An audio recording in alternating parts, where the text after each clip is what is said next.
Do we have too much government? We need to put people ahead of corporate profits. This system is so lopsided. This threat is a real threat to democracy. And I think that's really important. That's something we haven't been doing in this country for a long time. Where do you start? What do you do? How do you do it? Access to Democracy and other Eagan community television programming is supported by Thomson Reuters, makers of Westlaw Next and based in Eagan. Through Westlaw Next and other innovative online services, Thomson Reuters is the world's leading source of intelligent information for businesses and professionals. Online at thomsonreuters.com. And by U.S. Federal Credit Union, the member-owned financial institution offering service, value, and experience you can trust to the greater Twin Cities community.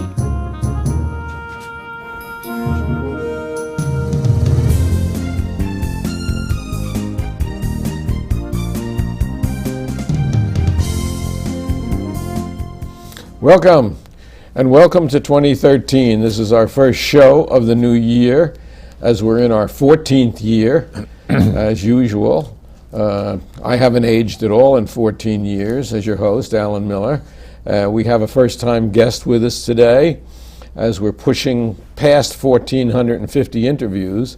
And Len Levine, I don't know where to start with Len Levine. Len Levine is a little bit of everything, which we'll talk about his book shortly, indicates. But Len, you have been a politician, you have been involved in national politics, you have been involved in the local scene, you're an author, and what I didn't know until very recently is you actually are faster than Jesse Owens. Well, I had some pretty good running years at the University of Minnesota, and one day surpassed the time that he established in Columbus, Ohio, at Ohio State University, where he went to school. In what? The 300-yard dash. The 300-yard. It was in the Big Ten Championship, and the top two places, Tom Robinson from the Bahama Islands, who ran for the University of Michigan, and I finished in the dead heat, and we both surpassed the time that Jesse Owens had established. I mean, that's an incredible thing in and of itself. and Well, I was a sprinter at the university, so I had a good start. That day I had a particularly good start. It was my senior year, and I built up strength over the previous 4 years. And so I remember, like today, it came out of the starting blocks. I had a great start. The person to my left was Tom Robinson. In fact, in Nassau, Bahamas, they have a stadium named after him, and he's a public relations person for their Chamber of Commerce down there. And the person to my right was from Indiana, Eddie Miles. It's been a number of years, but I'll never forget it. And one was ahead and one was behind, and I had a middle lane. So one pushed me, one pulled me, and that's how we finished. They held up the award ceremony for 25 minutes until they could determine who won. I finished second, and they gave me second, and they gave Robinson first. But the fact of the matter is, your time beat both of you. Beat both Jesse times Owens, were surpassed that time. And a legendary sprinter. Right, and he was there and presented the awards to us, the medals. So it was a thrilling day for now, me. looking back, as I do research for all these interviews, I came up with something that I call From Perpich to the Present. You actually were very involved with Rudy Perpich's gubernatorial campaign, correct? Well, I had served 7 terms on the St. Paul City Council. By professional training, I'm a teacher. I was an educator. I had a degree from the University of Minnesota in language arts, which was English, speech, and journalism. And it's actually where I started, but at Syracuse. Okay, well, it's a good place to start. And then I fell off the wagon and went to law school. Well, it's an interesting story how one phone call changed the whole course of my life. I was the Young Educator of the Year in St. Paul, and a story appeared in the newspaper, and I got a phone call the next day. It was a picture and a story, and the next day, and this story is in the book, by the way, a person called me up. His name was Jim Goff. I didn't know Jim, and he didn't know me, but he read the story in the paper, and he called me up and he said, "Have you ever thought of running for office?" Well, I was a little boy at the time. I was 28 years old, 27 years old. And I said, well, I never really thought much about it. It might be kind of interesting. He said, well, we're having some people at our house on Sunday night. Why don't you come over? And so I did. He was out in the neighborhood. Those years, the city council in St. Paul was an at-large election. And so I went there, and they talked a little bit, and I thought, I kind of like this idea. And maybe I think I'll do it. So you not only ran for the U of M, but you ran for the St. Paul City Council, and So obviously 7 times elected. Right, and so it was quite a run. The first time, citywide, I established some name recognition, and I lost the first time. And being competitive, I don't like to lose, and I thought I could make a difference. And so I came back again, took a leave of absence from the schools, had no insurance for our family, and jumped back into the race, and then won with a significant vote, a very high vote. And then 3 times I ran unopposed, and then you were talking about the Rudy Perpich years. I actually, here down in the cities, supported Warren Spanis, who was the Attorney General, was a good friend of mine. I knew Rudy Perpich. He hadn't indicated he was even running. He was in Vienna working for Control Data, and he hadn't come back yet. And at that time, Warren Spanis announced he was running for governor. Almost everybody, I guess everybody I knew supported him, which I did also. And then Rudy Perpich came back and decided to get into the race. And at that point, we were all with Warren Spanis, and Perpich got 10 votes up on the Iron Range for every one that Warren Spanis had. And over the night, the percentage kept changing. Spanis was ahead when everybody went to bed, but it kept changing. And then the next morning, Rudy Perpich was announced the winner. See also Harry Truman and Dewey. That's the same kind of a thing. And then he called me and said, I'd like to heal my wounds down in the city. And I knew him because he had appointed me to be the chairman of the Metropolitan Transit Commission. I was a longtime member of the Transit Commission, and he appointed me. And so I knew him, and I had worked with him. And he said, like to get together with you. And he liked to eat Reuben sandwiches. And he said, I'm coming down, and how about if we met at the Lincoln Dell over on Wayzata Boulevard? And so that was Wednesday. Tuesday is the night of the election. That was Wednesday, and on Friday we met at the Lincoln Dell, and it was a friendship and a relationship that was formed at that point. The rest, as they say, is the history. rest is history. It was he was really, I know Mark Dayton, it's not fair at this point to compare him, but let's just say up before Mark Dayton, because he's got years to go, time on his term yet. Rudy Perpich was the greatest governor in the state of Minnesota history. He knew how to work with the legislature. He did things that I would like to see President Obama do. He worked with people from both parties. He had them over to the residents.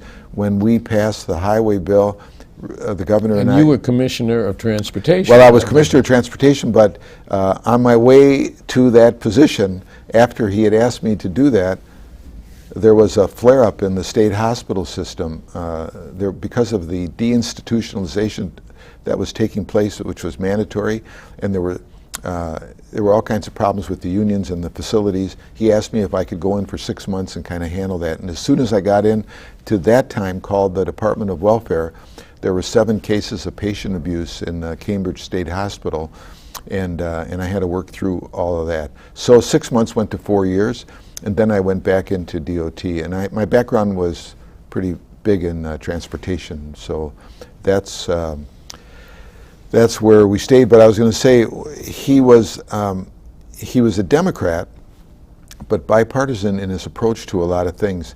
And we got, after 17 months, the largest funding in the state's history for transportation. And the following year, that was 1988, the following year, 1989, the governor and I traveled to every district of the state where a legislator supported transportation. Didn't matter if they were Republican and Democrat or Democrat. We went there and we recognized them as being champions of transportation.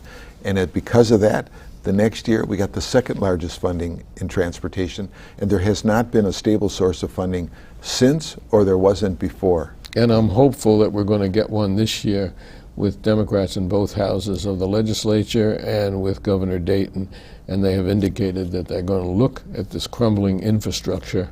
And as a matter of fact, our senator from this district, Jim Carlson, was one of the first people on the scene when the bridge went down, 35W, and he is an engineer. He found out many things, and many of the repairs that are being done around the state now are the result of Jim's work. And it's important to do. The infrastructure is crumbling. 50% of the bridges are deficient. Traffic is increasing somewhere between 4 and now used to be 4 and 10% a year. Now it's maybe 4 and 15% a year. It used to be rush hour morning, rush hour evening. Today it's heavily congested midday. We can't keep putting Band-Aids on cancerous growth. It's really out of control, and it needs to be brought in. But if they're going to be successful, they just can't. And I've discussed this briefly with the governor and others. You just can't say we're going to raise the gas tax. That doesn't fly too well, because there's a big discrepancy. You know, you can go to one corner, and then 5 blocks down there'd be another gas station, and there could be a 8 cents difference in the gas. You have to make the case, and you have to provide something to every district of the state. There's a very professionally done plan that the Department of Transportation has, and that has to be articulated, and there has to be an education. You got to get buy-in from the Chamber of Commerce, what it means to strengthen tent on roads and to improve the farm to market ability. now, you also were one of the finalists, I think, for the Commerce Department with Bill Clinton. I was a finalist for Secretary of Transportation in the first Clinton administration, when Federico Pena from Denver became the Secretary of Transportation. And it was an honor to be considered. And I went through the process. They talked to me, and I spoke to the top people there. And in the end, Federico Pena got the job. So it was a compliment for me to be considered. Now, you mentioned President Obama.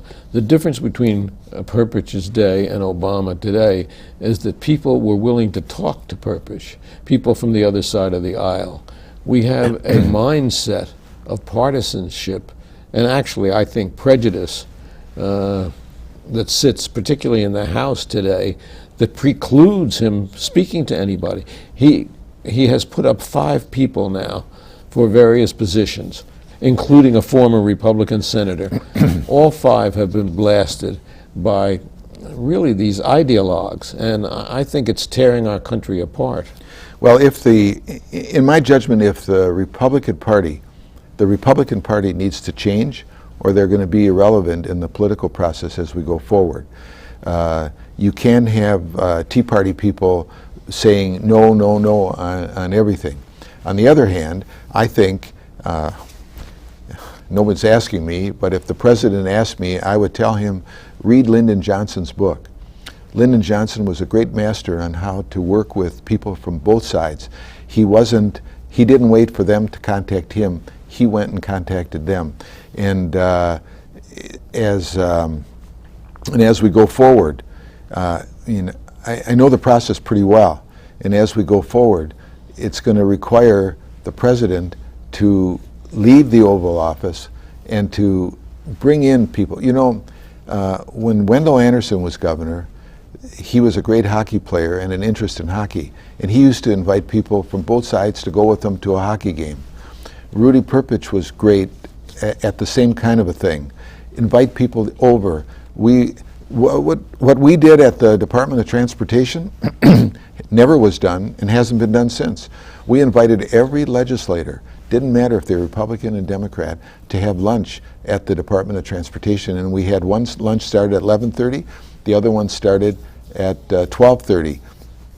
And so one would overlap. I think it was, or maybe it was 11:30 and 12. The problem with Obama, however, is that he has invited a lot of Republicans to the White House. 50% of them have not shown up, which is really insulting. It's a whole different mindset, but I want to get back to Len Levine. Sure. Now, you have grandparents of Polish and Russian descent. You speak very highly of both your father and your mother, and someplace along the line it led you to conceive this book, which maybe we can focus on it, Running to Make a Difference, which I think excuse me, came out last year, if I'm not mistaken. Well, it just it came out in at the end of 2012. In fact, we were going to release it on December 9th of 2012, and the snowstorm hit, the biggest snowstorm of the year, so we had to postpone that until the spring. And my parents were great people. My mother was educated here. She was born on a farm in Wisconsin, and she was educated at Humboldt High School on the west side of St. Paul, where I also attended. My brother attended there also. My brother Marvin attended there. My father came from Poland.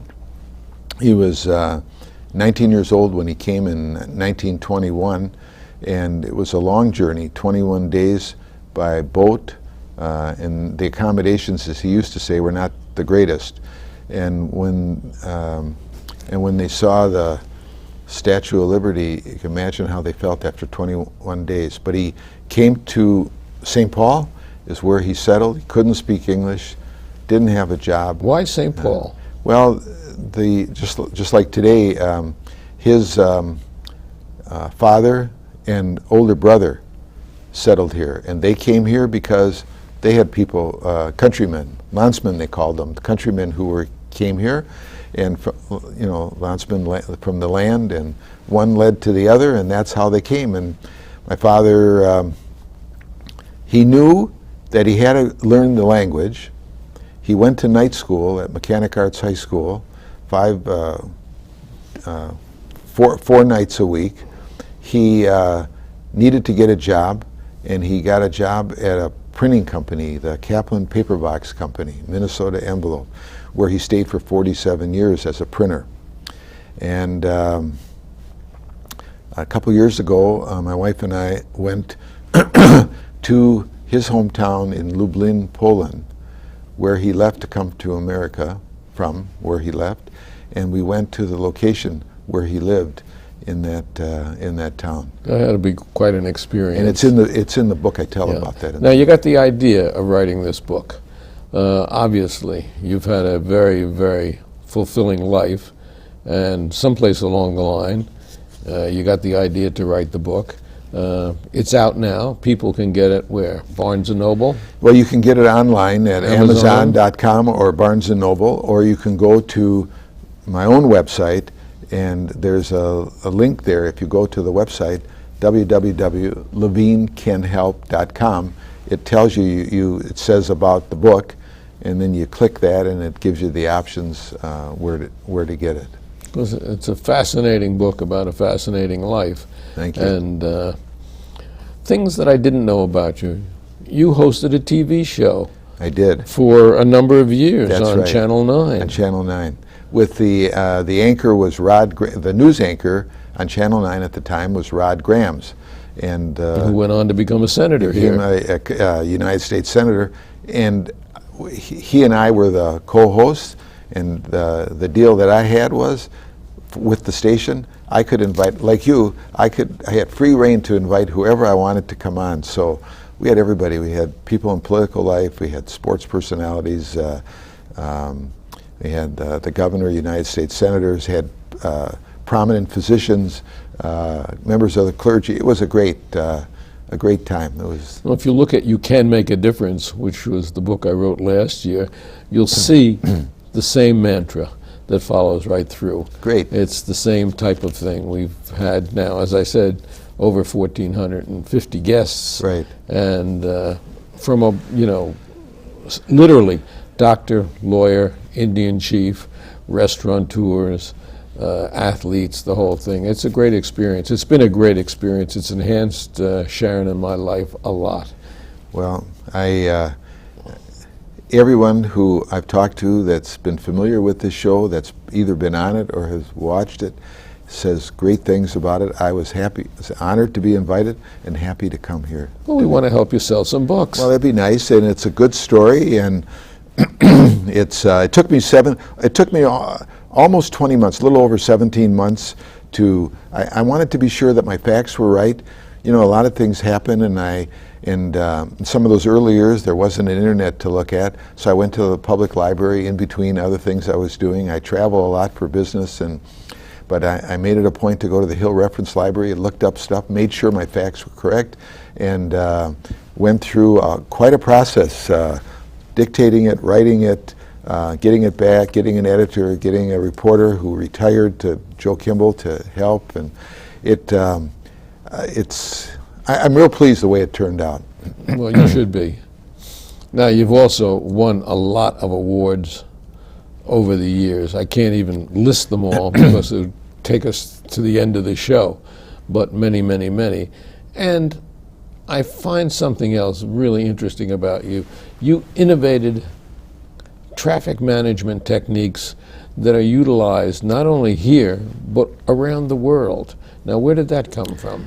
Well, it became clear to me that today, with the traffic increasing so much all around the world, doesn't matter where you go. You can be in St. Paul, Minneapolis, Minnesota, Beijing, China, Tel Aviv, Jerusalem,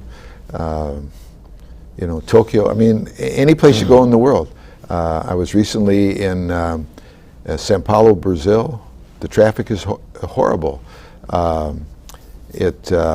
So you can't build your way out of the traffic anymore. It's impossible. If you just think about it here on Interstate 494. But please, I've spent more hours than I want to think about sometimes. Well, you can't build. In the past, years ago, before you and I were involved in things, the Department of Transportation or the old Highway Department could design a road. They could close part of it. They could rebuild part of it. Today, you can't. The right-of-way is very, very expensive. You can't even touch it anymore. It's so expensive. And you can't move the traffic. There's no place to put it. And so it required some kind of a traffic management plan. And so through the means of, with electronics, we even did things that they're not doing now. I remember I had Colonel Roger Letting of the State Patrol. He would go up, our plan was go up in the State Patrol, put the information down, get it into the traffic management studio, and let them get the information out I've real seen time. pictures of you with really, I guess, monitors and all sorts of things. Well, Minnesota DOT has today, it's beyond even where we were. We started a good program with traffic, with television monitors, monitoring traffic with cameras on poles all throughout the metropolitan area, and that goes back to the traffic center, and then it's either broadcast on the news, or you can now get it on the internet. You can get it on your phone, so you know which roads to take, which roads not to take, and there's more that needs to be done.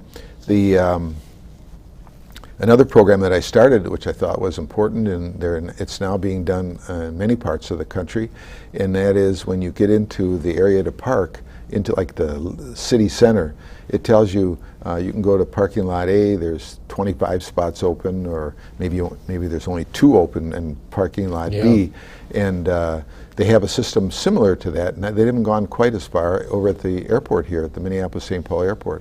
And I worked with them and talked to them until now you can come in the parking garage. It tells you to go to red or green and how many spaces are available.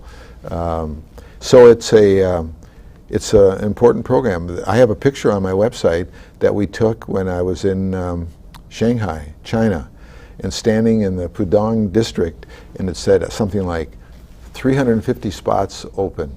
And then about a minute or two later, we took another picture. It was 347 spots open. Well, that's important because when you get it down to when there are no spots open, and if you're in downtown Minneapolis or downtown St. Paul, you start circulating, looking for a place to park. It plugs up the whole area. It's congested. Otherwise, you know right where to go. So today, traffic management is critical. What does Leonard W. Levine and Associates do? Well, I'm not a lawyer. Excuse me, I'm not a lawyer, and I'm not a lobbyist. I know how government works. You know, I had so many different positions in government that I never knew for sure where this all was going to go, and but I work with companies that I represent and work with them that deal with government and business. And so they retain you for advice. Yes, they ask suggestions, for my help, but you don't lobby. No, I don't lobby. They ask you. Maybe this is the best way to say it, Alan. I tell people, they say, "What do you do?" I say, "Well, I used to sit over there, and people like me came to see me. Now I'm over here, coming to see on that side, and it's complicated because the whole idea, you want to try to figure this out before a governmental agency writes a request for proposal. When they do that, it's too late. You have to come way before, when the government is thinking about it. So what I do is do an analysis, try to figure out where the players are, what they're thinking, where they're going to go, what their needs are, what's important to them, and then respond accordingly. And so it's worked. I mean, I've been doing this for a long time now, and people have had great success. And a fascinating story about a fascinating life, which is embodied in running to make a difference. And maybe we can focus once again on it. People can get it at, in fact, you can get it at Common Good Books. And our next guest happens to be the manager of Common Good Books. And you can get it online, and it makes a fascinating read. Congratulations to you. I wish you a lot of success with it.